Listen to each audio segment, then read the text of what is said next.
और हम लोग भी एक विकसित समाज के रूप में उन्नत हो सके। तो इतने सारे सपनों के साथ, इतने सारे उद्देश्यों के साथ उन महापुरुषों ने इस संगठन का निर्माण किया। तो हमारा क्या कर्तव्य बनता है? क्या हमारा इस संगठन के प्रति कोई कर्तव्य बनता है या नहीं बनता? 1984 के बाद भी कई लोगों ने, हमारे और कई जो समाज के अगुवा हैं, उन्होंने भी इस संगठन का नेतृत्व किया। और ये बहुत ही निराशाजनक बात रही कि कई बार प्रयास किए जाने के बावजूद भी सरकारी रूप से वो इस संगठन को मान्यता नहीं मिला था। हम लोग बहुत बाद में आए। मैं लगभग 8 साल से इस संगठन से जुड़ करके काम कर रहा हूँ। और हम जब भी किसी गांव में जाते थे या जब भी किसी जगह जाते थे, कुछ लोग हमसे सवाल करते थे कि आप लोगों का ये संगठन रजिस्टर्ड है या नहीं। मैं आपको बता दूं, आज कई लोग ये सवाल करते हैं हमसे। जब हमने संगठन का रजिस्ट्रेशन करवाया तो उन्हीं में से कुछ लोग ये नकारात्मक सवाल करते हैं कि ये रजिस्ट्रेशन करा लेने से क्या हो जाए। ये एक मानसिकता को दर्शाता है कुछ लोग। उन्हें महत्व ही नहीं पता है किसी चीज का। ना उन्हें संगठन का महत्व पता है, ना ही रजिस्ट्रेशन का महत्व पता है। कुछ लोग और थोड़ा नकारात्मक समझ चले जाते हैं, कहते हैं कि अरे इन लोगों ने तो एनजीओ बना लिया, इन लोगों ने रजिस्ट्रेशन करा के इन लोगों ने तो संगठन में एनजीओ बना लिया।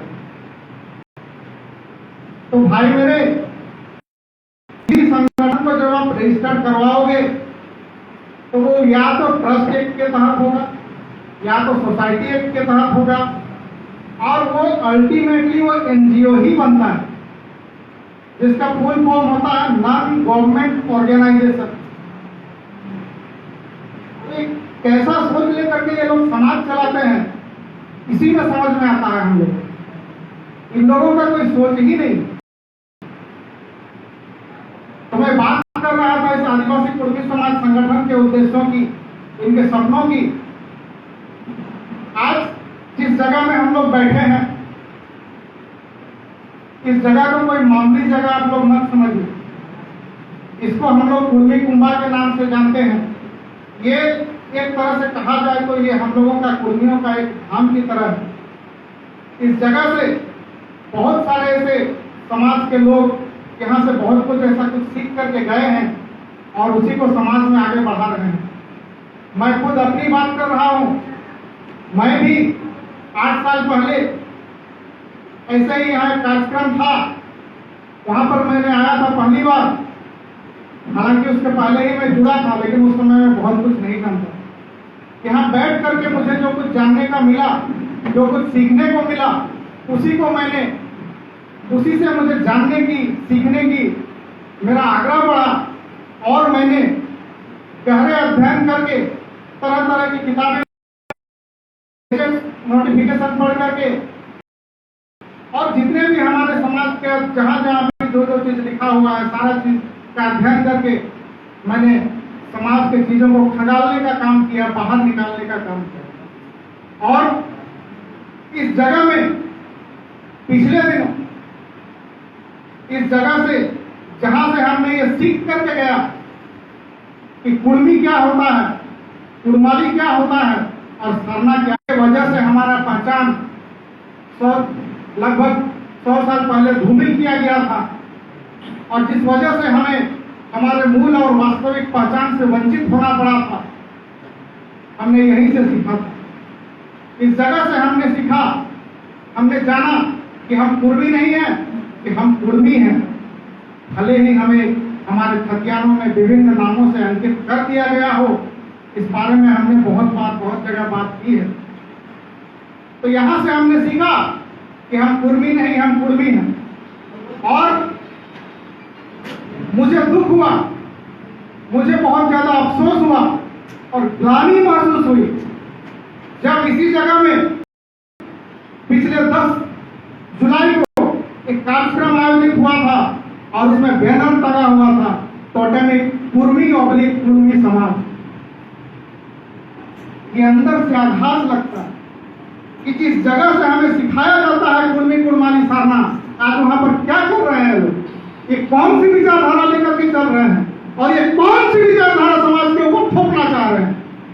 शर्म नहीं आती है कि जरा सा भी लज्जा नहीं महसूस होती है कि कौन सा रास्ता दिखा रहे हैं, कौन सी दिशा दिखा रहे हैं समाज में?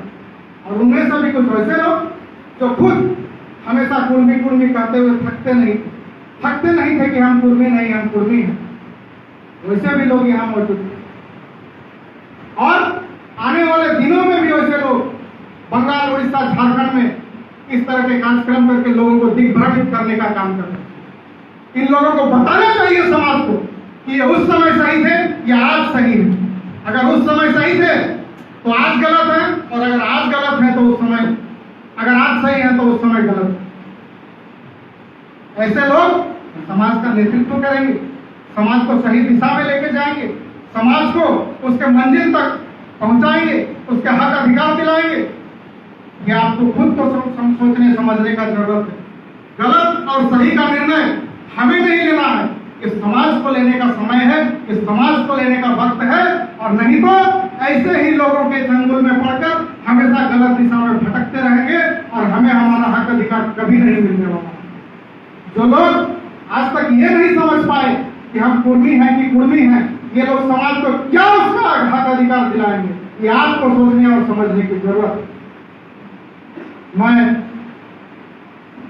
हमारे हजारीबाग के जिला अध्यक्ष जयप्रकाश अखबार जी, उन्होंने एक बात कही थी, आप लोगों ने गौर किया हो या नहीं? उन्होंने कहा था कि उन्होंने झारखंड अलग राज्य की लड़ाई में अपना महत्वपूर्ण योगदान दिया। हम सभी जानते हैं कि उस समय किस तरह की आंदोलन हुआ था और हमारे नेतृत्वकर्ताओं ने, हमारे अगुवाओं ने किस तरह का संघर्ष किया था, किस तरह की लड़ाई लड़ी थी।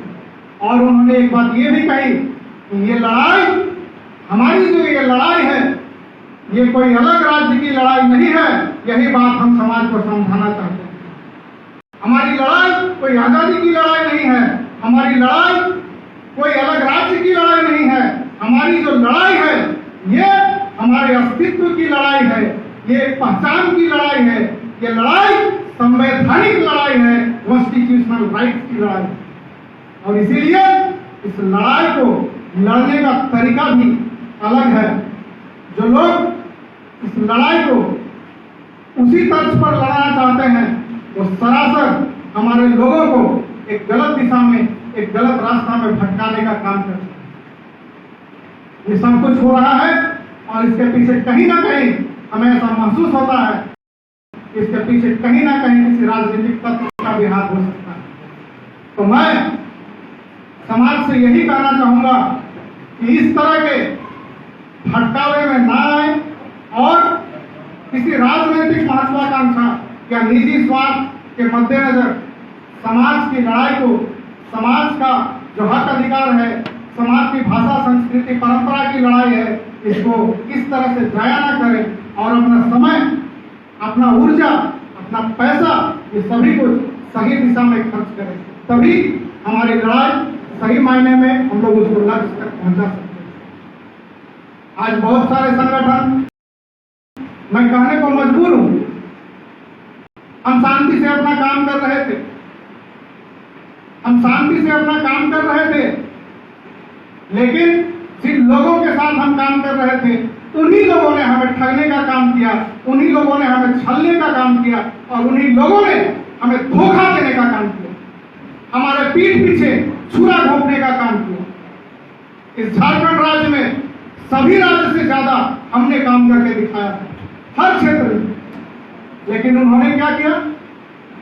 उन्होंने हमारे साथ छल।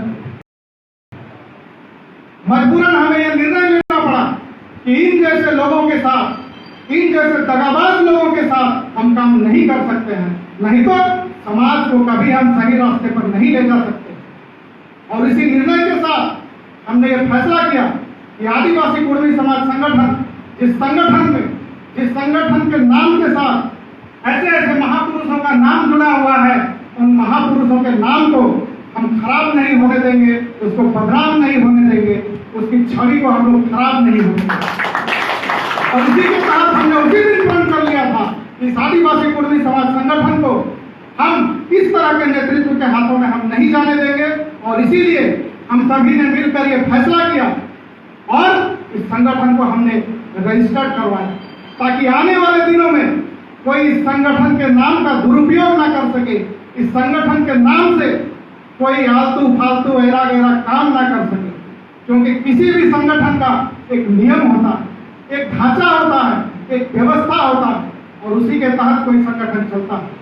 लेकिन आप पूछ लीजिए और पता कर लीजिए और जो संगठन है वो लोग किस तरह से काम करते हैं, उनका सांगठनिक ढांचा क्या है, उनकी रूपरेखा क्या है, उनका नीति नियम क्या है, उनका सिद्धांत क्या है, आपको कुछ नहीं मिले।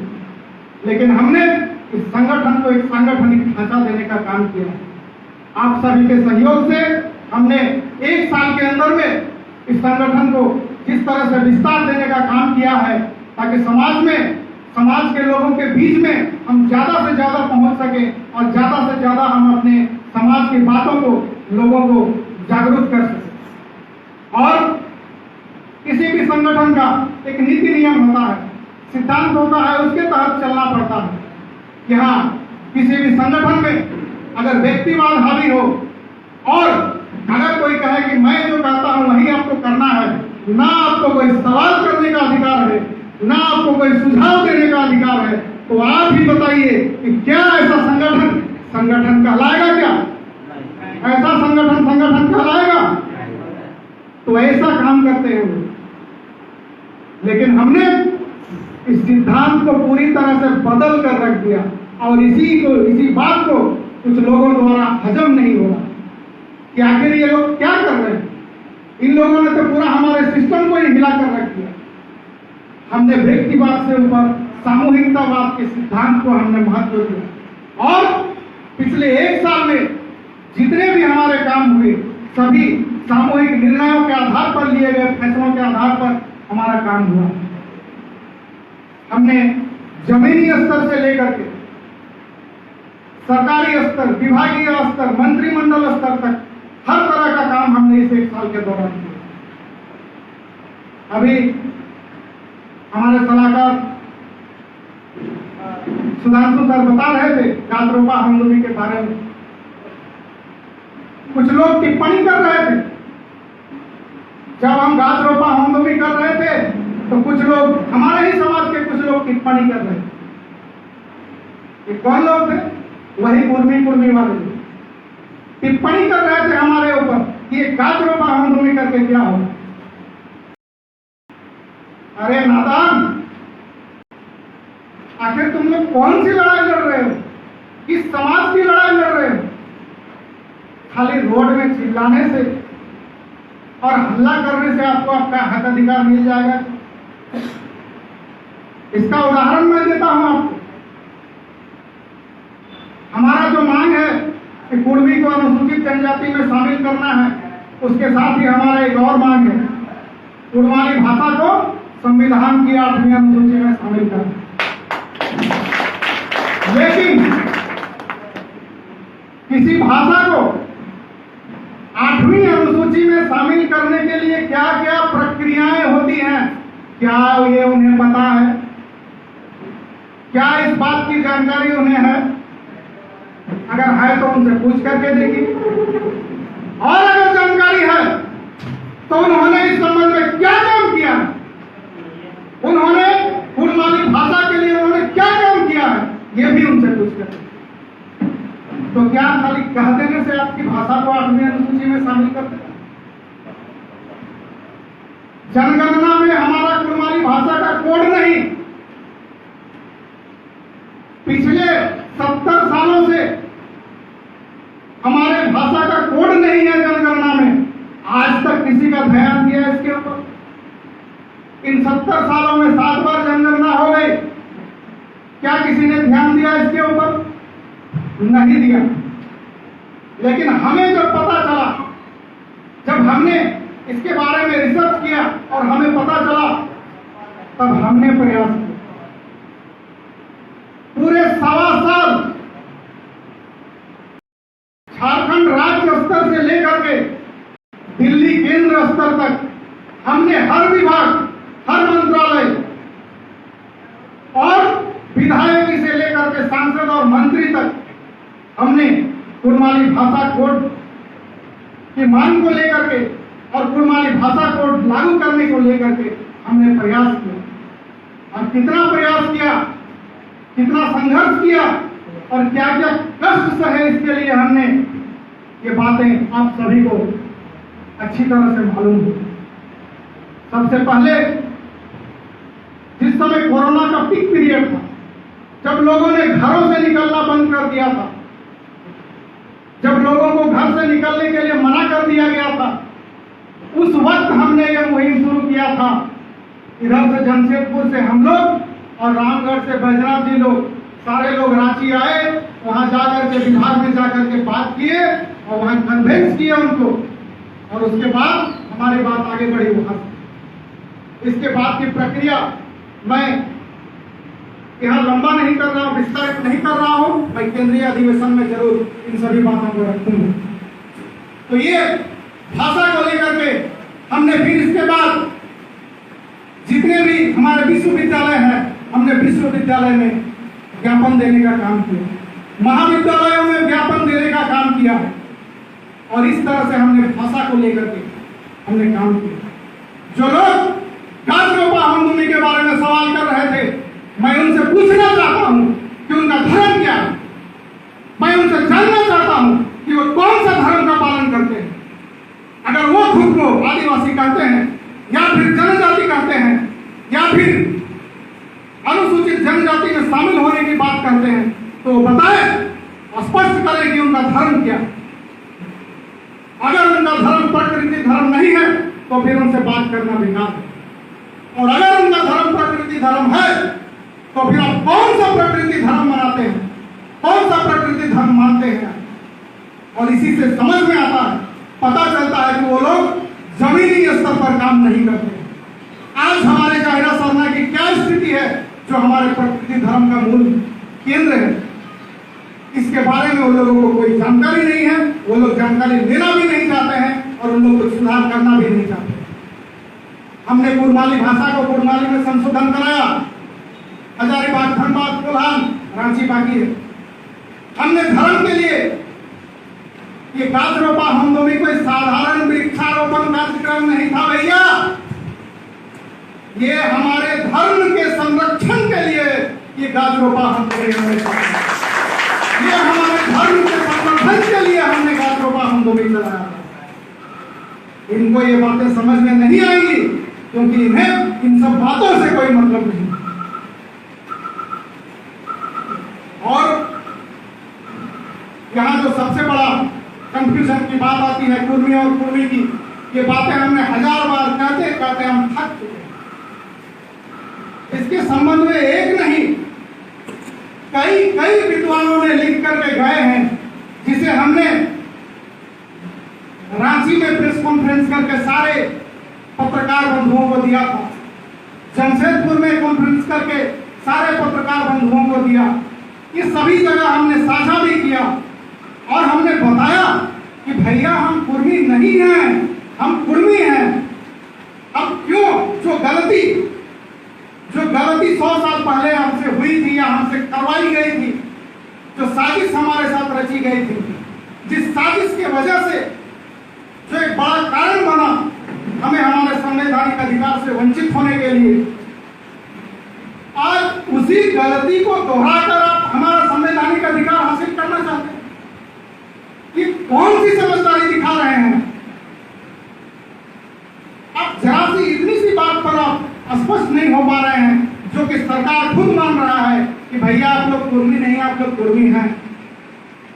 अब उसमें भी वो लोग 2 टर्म लेके चलते हैं, कमे हरसुराम हमें तिरगी और कमे हरसुराम हमें तिरगी।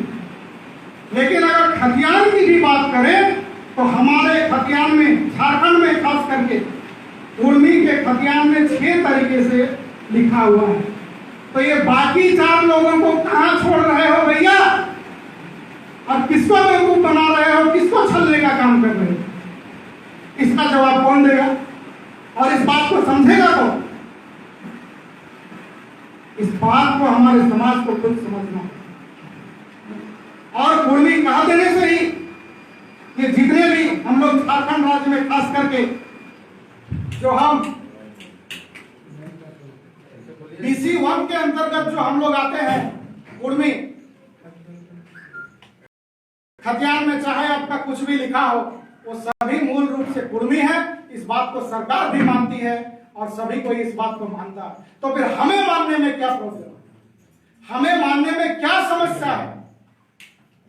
कहीं ना कहीं इसका संबंध उसके पीछे जो लोग बैठे हुए हैं, जो लोग, ये कारण हो सकता है या फिर उनकी मंशा क्या है, ये समझना सबसे परे चीज है। तो संगठन की बात बैजनाथ जी ने कह दिया कि जो लोग हमारे संगठन के नाम का दुरुपयोग कर रहे हैं, हमने आज यहाँ सर्वसम्मति से निर्णय लिया कि उसके लिए हम हाईकोर्ट में पिटीशन दायर करेंगे और उन्हें चुनौती देने का काम करेंगे। क्योंकि जिस संगठन के नाम के लिए, जिस संगठन के उद्देश्य को बचाने के लिए हमने संघर्ष करके इस संगठन को रजिस्टर्ड कराया, बार बार यहाँ जो बात कही जा रही थी कि हमारे लोगों को कुछ हो जाएगा, इस तरह के अगर कुछ होता है तो ये सही बात है, लेकिन उससे भी ज्यादा चिंताजनक बात क्या है मालूम है? इतने सालों के बाद जो कितने कष्ट करके इस संगठन को निबंधित कराया गया है। आप लोग कभी मौका मिले तो निरंजन जी से बात कीजिएगा, जिनका अहम भूमिका रहा है इस संगठन को निबंधित कराने में। आपको पता चलेगा कि इसके लिए कितने पापड़ बेलने पड़े और आप लोग क्या चाहते हैं या वो लोग क्या चाहते हैं कि ये खत्म हो जाए। ये सबसे बड़ी चिंताजनक बात है। हम हमारी लड़ाई को लड़ेंगे और पूर्ण संवैधानिक तरीके से लड़ेंगे और अपना लक्ष्य, अपना अधिकार भी हम लोग हासिल करके रहेंगे, ये मेरा वादा है। इसलिए आप लोगों को ज्यादा चिंता करने की कोई आवश्यकता नहीं है। जो लोग जलते हैं, जो लोग आपके काम से डरते हैं, उन लोगों ने देखा कि इस एक साल के अंदर में हमने ऐसे कई काम कर गए, जिसमें से एक और बड़ा काम मैं आप लोगों को याद दिलाना चाहता हूं, जो आप ही लोगों के सहयोग से हुआ। 28 दिसंबर 2021 को हमने झारखंड राज्य के अंदर एक साथ 50 प्रखंडों में ज्ञापन देने का काम किया है। ये एक ऐतिहासिक काम करके हमने दिखाया।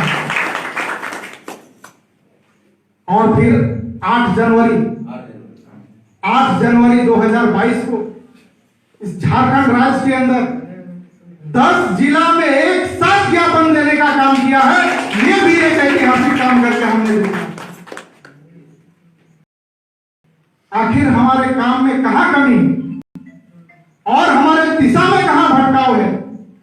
आज हम गर्व महसूस करते हैं अपने आप को, जब डॉक्टर विद्याभूषण जालबनवार जैसे महान व्यक्तित्व हमारे मुख्य सलाहकार के रूप में हमारे साथ हैं।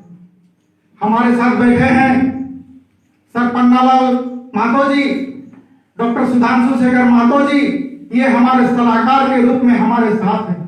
और अभी अभी हमारे साथ जुड़े प्रेमचंद महतो जी, जो अभी हमारे कानूनी सलाहकार के रूप में हमसे जुड़ने जा रहे हैं। प्रेम प्रकाश। तो ये हमारे लिए गर्व की बात है। आपको घबराने की आवश्यकता नहीं है, सिर्फ काम करते जाने की आवश्यकता है। आपका काम ऐसे ही बढ़ते जाएगा। और चूंकि हम किसी को ठगने का काम नहीं करते हैं, किसी को छलने का काम नहीं करते हैं, समाज को हम लोग दूसरी दिशा में ले जाने का काम नहीं करते हैं। हमारा जो भी काम होता है पूर्ण तरीके से पारदर्शिता के साथ हम लोग काम करते हैं और इसीलिए लोग हमारे साथ जुड़ेंगे और लोगों को हमारे साथ जोड़ना भी है ताकि हम समाज को एक सही दिशा दे सकें, समाज को एक सही दिशा में लेके जा सकें। आज समाज के जो लोग जो यहां वहां इसको उसको जो कई तरह से सहयोग करते हैं, हमें उनसे कोई गिला शिकवा नहीं है, लेकिन अगर समाज का अर्थ अगर गलत जगह में चला जाए तो इससे हमें दुख जरूर होता है। अगर उसका उपयोग गलत तरीका से हो तो उसका हमें दुख जरूर होता है। और इन्हीं सब चीजों को मद्देनजर रखते हुए संगठन को हमने रजिस्टर्ड भी करवाया, उसका हमने अकाउंट भी खुलवाया और अभी हाल ही में हमने हमारे जो चार्टर्ड अकाउंटेंट हैं उनसे जाकर के हमने इसका ऑडिटिंग भी करवाया और हर साल इसका ऑडिटिंग होगा। हर साल वार्षिक अधिवेशन में इसका जो भी ब्यौरा है वो सभी के समक्ष रखा जाएगा और पूर्ण पारदर्शिता के साथ हम लोग काम करने का काम करेंगे। तो संगठन को धारदार बनाने का जरूरत है और मैं इसीलिए बार बार आप लोगों से कहता हूं कि कमेटी का विस्तार कीजिए, क्योंकि कमेटी का विस्तार नहीं कीजिएगा तो जो बात हम समाज को समझाना चाहते हैं, जिस बात के लिए हम समाज को जागरूक करना चाहते हैं, वो बात समाज को जागरूक कराने में हमें बहुत समय लग जाएगा अगर हम संगठन को विस्तारित रूप नहीं दे पाएंगे। हम अकेले या बैजनाथ जी अकेले या आप अकेले काम नहीं कर सकते। हमारा क्षेत्र बहुत बड़ा है, हमारे बहुत सारे गांव हैं, एक एक गांव तक भी अगर हम रोज एक एक गांव भी काम करें तो 365 दिन में 365 गांव ही हम कर पाएंगे, जबकि 365 दिन काम करना किसी के लिए संभव नहीं। तो क्या एक आदमी, 2 आदमी, 5 आदमी से यह संभव है? 10 आदमी से यह संभव है? तो क्या हमें जरूरत नहीं है कि हम अपने सदस्यों की संख्या बढ़ाएं? हाँ, दिक्कतें हमें आएंगी, अभी हमारी शुरुआत है, दिक्कतें आएंगी, लेकिन उन दिक्कतों का सामना करना ही तो हमने सीखा है और उन दिक्कतों का सामना करके कैसे अपने फर्ज को अंजाम देना है, ये बात भी हमने सीखा है। और इसलिए मैं कह रहा हूं क्योंकि आप सबों के सहयोग से हमने ये करके दिखाया है और इसीलिए हमें आप सब पर पूर्ण भरोसा है, पूर्ण विश्वास है कि हम आज नहीं तो कल एक दिन अपने मकसद में जरूर कामयाब होंगे। तो साथियों, अपने आप में ये प्रण लेने की जरूरत है। बहुत सारी चीजें ऐसी आएंगी, घबराने की कोई बात नहीं है।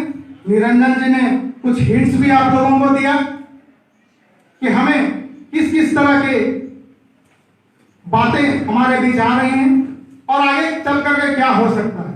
हम इसलिए अभी शुरुआत में कुछ नहीं करना चाह रहे हैं क्योंकि हम नहीं चाहते कि संगठन में किसी भी तरह का कोई भटकाव हो। हम चाहते हैं कि यह संगठन पूरी तरह से परिपक्व बन करके और समाज हित में काम करे, समाज हित के लिए काम। इसलिए हम सभी को संगठित होकर के और समाज का जो नीति नियम है, उद्देश्य है, उन सभी चीजों को लेकर के हमें साथ मिल करके काम करने का जरूरत है, साथ मिल करके लड़ने का जरूरत है। मैं अंतिम में अपने हम लोगों का जो आगामी कार्यक्रम है उसके बारे में फिर से थोड़ा सा मैं आप लोगों को बता देता हूं। हमारे कार्यक्रमों की कोई सीमा नहीं। सबसे पहला जो हमारा काम है वो है ग्रामीण स्तर तक लोगों को जागरूक करना,